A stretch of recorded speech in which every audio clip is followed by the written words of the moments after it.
Le 6 mai, les Françaises et Français ont choisi François Hollande à la présidence de la République pour mener ces 60 engagements qu'il a proposés pendant sa campagne. Et depuis, choisi Jean-Marc Ayrault. Pour accompagner toutes ces mesures, il faut à l'Assemblée nationale une majorité, et une très large majorité, et donc en particulier un député de cette majorité dans cette circonscription. Les militants du Sud-Sarthe ont fait l'analyse des résultats des élections présidentielles, et à la lueur de ces résultats, avec la forte poussée du Front National, eh bien, ils ont estimé qu'il fallait, au premier tour, pour les élections législatives, le plus large rassemblement possible, donc des candidatures diverses, de façon à, comme le veut la tradition républicaine, à ce qu'au deuxième tour se rassemble derrière le candidat arrivé en tête l'ensemble des électeurs. Comme vous avez pu le remarquer, les premiers pas de François Hollande dans la politique étrangère ont été couronnés de succès. Le G8, le sommet de l'OTAN, la politique et le retrait des forces combattantes de l'Afghanistan ont été approuvés, ou moins, n'est-ce pas, il n'y a pas eu de commentaires de la part de M. Obama. Et je ne reviens pas sur la croissance, thème maintenant adopté par tout le monde. Donc pour mener cette politique étrangère dynamique, pour que la France retrouve sa place dans le monde, pour que le président puisse mener ces 60 mesures, eh bien, il faut aujourd'hui une très très large majorité à l'Assemblée nationale. C'est la raison pour laquelle je me présente, n'est-ce pas, dans cette troisième circonscription.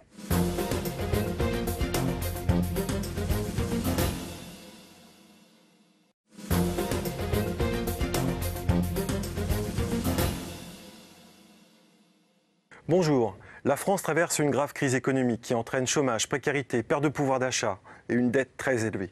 Quel est l'avenir pour nos enfants? Je suis candidat à Alliance Centriste dans la 3e circonscription de la Sarthe, conseiller municipal, chef d'entreprise, président d'association et également père de 6 enfants. Je serai un député sans cumul de mandats, présent sur le territoire et très actif. Les axes de ma campagne, ce sont mes valeurs. La famille, source de toutes les solidarités, l'apprentissage de la lecture et de l'écriture, l'éducation et le respect de vivre ensemble en société. C'est également la démocratie citoyenne. Vous n'allez pas me faire de chèque en blanc. Nous monterons ensemble des commissions et nous pourrons discuter des lois avant qu'elles soient votées. C'est également le travail. Le travail, c'est se sentir utile, c'est se sentir vivre en société ensemble. Mes priorités locales sont les suivantes. Au niveau économique, développer la filière bois, créer une association, entreprendre et travailler ensemble pour rassembler toutes les énergies de la Sarthe. C'est aussi créer un label fabriqué en Sarthe. Concernant la solidarité, la famille et la dépendance, je veux travailler sur la solidarité intergénérationnelle, en développant des maisons de santé, en développant des maisons de services publics, mais également favoriser l'aide à la maladie d'Alzheimer et à l'accompagnement de fin de vie. Concernant le développement durable, pourquoi ne pas récupérer les eaux de pluie, développer le ferroutage, augmenter le tri sélectif? Pour cela, votez pour moi.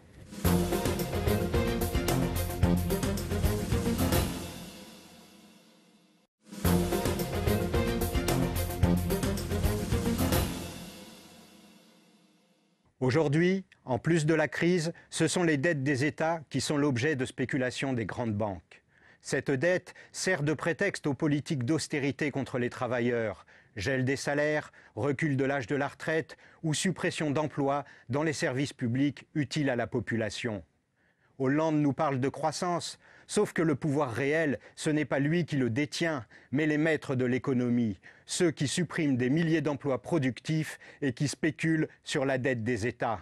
La gauche n'est pas prête à écorner un tant soit peu les intérêts de ces requins capitalistes. Au contraire, elle satisfera toutes leurs exigences. Et l'austérité que nous imposera la gauche demain ne sera pas moins dure que l'austérité de droite. Si les travailleurs ne peuvent pas éviter la crise, ils peuvent lutter pour ne pas la payer. Pour cela, ils doivent imposer le contrôle des comptes des entreprises et des banques. Savoir où sont passés les milliards de cadeaux donnés par l'État aux banques et aux groupes industriels depuis des années. Il faut qu'ils contrôlent les milliards de bénéfices faits par ces groupes capitalistes, les sommes empochées par leurs dirigeants et actionnaires depuis des années, et qu'ils imposent que ces sommes servent à maintenir les emplois et à en créer de nouveaux, plutôt qu'à gaver quelques richissimes spéculateurs. Ces mesures, ce sont les luttes collectives des travailleurs qui pourront les imposer. Mais en votant pour ma candidature, vous pourrez dire clairement que les travailleurs n'ont pas à payer la crise des capitalistes.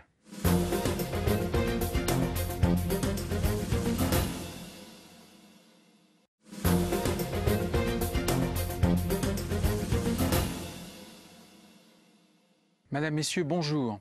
François Hollande a besoin d'une majorité stable pour pouvoir gouverner. Vous l'avez élu le 6 mai dernier, il a donc besoin de vous pour que justement puisse être appliqué l'ensemble des mesures qui seront des mesures de justice, des mesures d'économie dont a besoin notre pays, la France. Je suis actuellement conseiller régional des Pays de la Loire. J'ai été conseiller municipal et communautaire de 2001 à 2008 dans une petite commune de la circonscription, Pruyé-l'Aiguillé pour ne pas la nommer, dans le canton du Grand-Lucé. Et avec ma suppléante du Parti socialiste, nous voulons justement œuvrer pour que notre circonscription ne se retrouve pas dans les difficultés économiques que nous connaissons aujourd'hui. En tant que futur député, je souhaite axer mon futur travail sur deux axes précis. D'abord sur l'économie, vu le chômage qu'il y a dans notre circonscription, dans le bâtiment, dans l'agriculture de qualité, où il y a 40% d'emplois de plus à trouver, dans les énergies renouvelables, dans la conversion de l'industrie, tout ça par le biais de la relocalisation, qui est vraiment un objectif particulièrement important et avec lequel nous avons un accord avec le Parti socialiste. Le deuxième point, c'est celui de la solidarité. Les services publics défaillants, on peut dire parfois même, quelquefois même lamentables, sont tels que nous devons effectivement agir de la sorte. Pour ça, il n'y a pas 36 solutions, il faut que les élus travaillent. Comme François Hollande l'a demandé pour ses différents ministres, eh bien moi je souhaite ne pas cumuler mon mandat de conseiller régional avec celui de député. Je pense que c'est impensable aujourd'hui d'avoir des élus qui cumulent autant. Madame, Monsieur, avec ma suppléante Muriel Cabaret du Parti socialiste, je fais appel à votre sens civique pour soutenir les candidats officiels de François Hollande sur cette troisième circonscription de la Sarthe, et je vous en remercie par avance.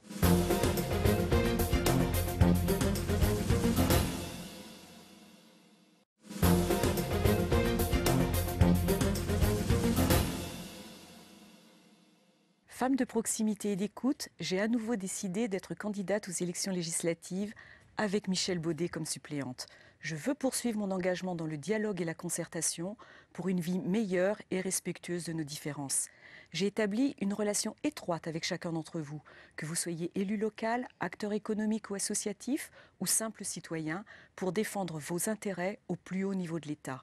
Je m'engage à défendre une politique locale soucieuse de l'équilibre de notre territoire, à développer des projets qui permettent d'améliorer votre cadre de vie.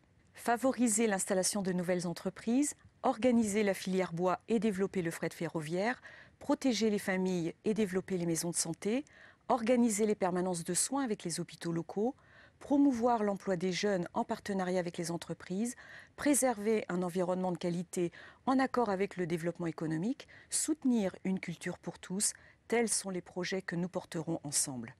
Je m'engage à défendre une politique nationale garante des valeurs qui me tiennent à cœur.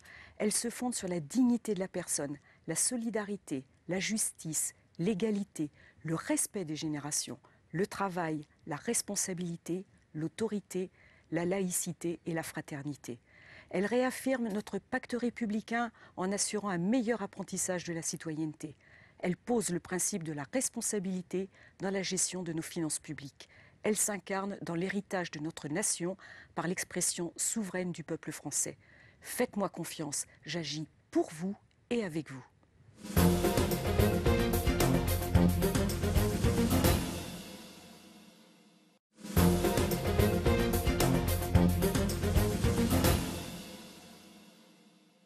Bonjour, je m'appelle Camille Laloyer, j'ai 22 ans, je suis étudiant et assistant d'éducation. Je suis suppléant aux élections législatives pour le nouveau parti anticapitaliste dans la 3e circonscription de la Sarthe. Sarkozy et sa bande ont été virés, c'est une bonne chose, mais les crises et leurs responsables sont toujours là. Ceux qui dirigent le monde n'ont que faire de l'environnement. Ce qui les intéresse, c'est de se faire toujours plus de profit sur notre dos et sur le dos de la planète. Sur les questions écologiques comme sur les problématiques économiques, il n'y a pas de miracle à attendre de Hollande. Pour preuve, il ne fait pas le choix de s'opposer au nucléaire malgré la dangerosité de cette énergie. Les catastrophes de Tchernobyl et Fukushima ont déjà fait des milliers de morts. Nous ne voulons plus jamais ça. Si nous présentons des candidats, c'est pour exprimer une voix anticapitaliste et radicalement écologiste, comme l'a fait Philippe Poutou lors de la campagne présidentielle. Nous pensons qu'il faut sortir du nucléaire et qu'il est possible de le faire en 10 ans. Pour cela, il faut une transition énergétique radicale, en créant des centaines de milliers d'emplois dans les énergies renouvelables. Pour changer les choses, il faut imposer un pôle public de l'énergie contrôlé par la population. Au NPA, Nous exigeons la sortie du nucléaire en 10 ans, le développement des transports en commun et leur gratuité, l'interdiction des licenciements et le partage du travail entre toutes et tous. Parce que nous ne pouvons compter que sur nos propres forces, toutes ces mesures ne pourront s'imposer que par un mouvement d'ensemble des jeunes et des salariés. Voter pour le NPA, c'est voter pour regrouper toutes celles et tous ceux qui s'opposent à la crise, qui ne font pas confiance au PS et qui veulent dès maintenant construire une opposition de gauche à sa politique. Cette crise, ce n'est pas la nôtre, pas question de payer leur crise.